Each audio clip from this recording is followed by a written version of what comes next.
I'm Daniela, your independent sensing consultant. Today I wanted to talk to you about wax and warmers. Wax and warmers are really the best sellers that we have at Scentsy. It's what our company was started with, and it really is what fragrances your home the best. So I wanted to just talk about the different kinds of warmers we have, our wax, and how you use it. So this is one of our warmers. We actually still have this one. Sorry, that was super blurry. This is the Etched Core warmer, and this is still in our catalog. I got this one 9 years ago, and it's great, and I love it, and I use it all the time. Warmers are just a light bulb that warms up the wax that you put in the dish. So our wax comes like this in a bar, and there are 8 cubes on the back side. We also sell wax in a brick like this, if it'll focus.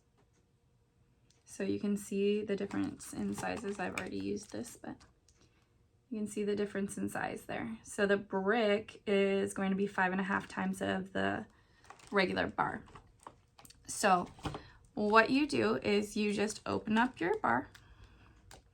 Can open it, and then you just break off. I just like bend it right like this, if I can do it. I just like snap it, and then I dump it into the warmer, which I'll show you here. So I just broke off 2 little cubes. I use 2 cubes, and your warmer will actually say on the bottom, this does not like to focus, there we go. Your warmer says on the bottom of the dish, mine doesn't because it's ancient, but they should say on the bottom how many cubes is recommended for optimal scenting. I tend to use 2. It seems fine with 2. I have used more if I'm using a brick. Sometimes I just throw in the whole cube, which is a lot, as long as the warmer says 4 cubes is good, because one of these cubes is basically 4 little ones. So they're really big.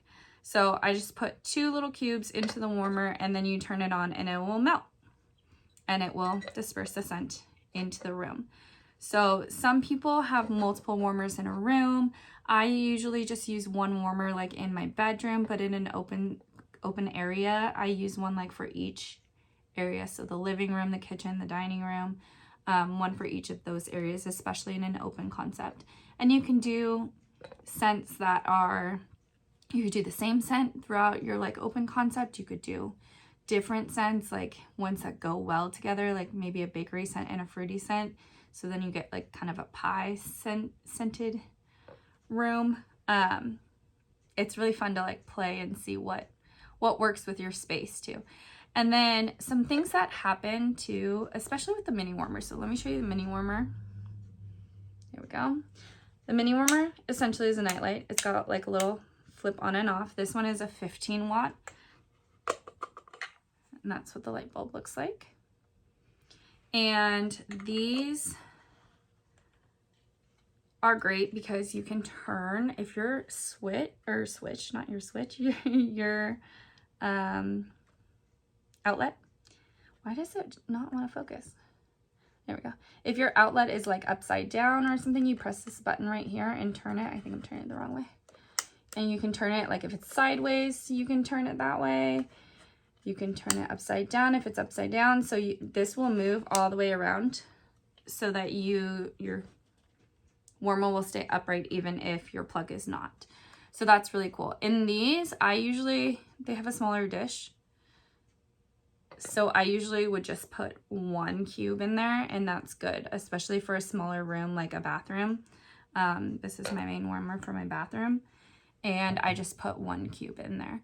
So with the mini warmers, if you place these in a bathroom like right below the air return, you will end up with a not fully melted wax melt, because it is the air coming down on it, it like cools it really fast.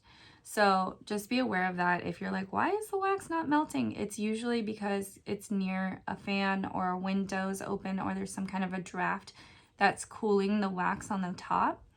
So I just remember that, and then I'm like, oh, it's not melting all the way, and it's fine, it'll still work, but it's just not, it looks weird. So just so you know, like if you're looking at it and that's happening, it will happen also on the bigger warmers if they're near, like I said, a drafty area. How long does a wax last? This is a question I get all the time. It really depends on you. It depends on how much you use. It depends on that bar, how strong that bar is, how big how good the scent throw is. It depends on the area where you put it. There's a lot of factors, so you just have to decide, like, can you still smell it? If you can, leave it in there. If you can't, then you're gonna want to change it out. You can also go like nose blind to scents that you warm too frequently. So you definitely want to switch up your scents and not use the same scent all the time in every room. Make sure that you're like smelling different scents so that you don't lose your ability to smell your favorite scent. When you're ready to change your wax, what you're going to do, there's a few different ways you can do it. One way to do it is to throw some cotton balls into the dish. This is my favorite way. I do this all the time. Usually 3 is enough, sometimes 4, depending on how much wax you use. I'll throw a couple of cotton balls in and let them soak up the wax, and then I use 1 more cotton ball to like clean it, wipe it out, and then just throw the new wax cubes in, throw out the cotton balls, and you're good to go. I do the same thing with my minis. I just put usually 2 cotton balls in there, and that should be enough. And same thing, clean it out, and you just throw the cotton balls away. Another way you can do it is using some type of spatula, or I use, like, I have little Scentsy spatulas that are like not so hard on one side. But even like tweezers or something, and scrape the edge. I don't like to use metal because I don't want to scratch the dish. But if you push underneath the wax in the corner here, it will just pop the wax out when it's cooled down. You need it to be cooled down and solid to do that. There is another way that if they are cool and you turn on your warmer for like 2 minutes, check it, see if it moves at all.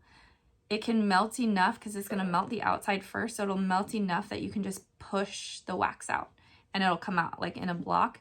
But that can get messy because portions of the wax are starting to melt, so it is a little messier. I prefer the cotton ball way.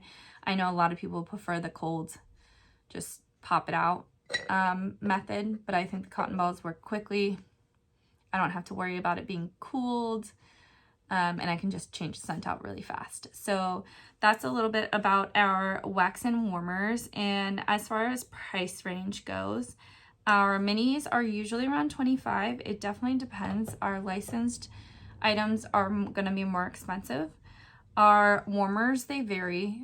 There's some that are like $25 and they go all the way up. So we currently have a limited edition one that's $145. So it just really depends.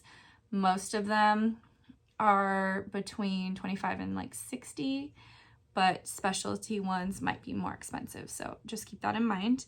And this is all US pricing. The bulbs, they are 3 for $5. So if you need replacement bulbs, you can always add those into an order. And the wax. So our wax, for just our regular bars of wax, they are $6 a piece. If you get 3, they are $17, so you save $1.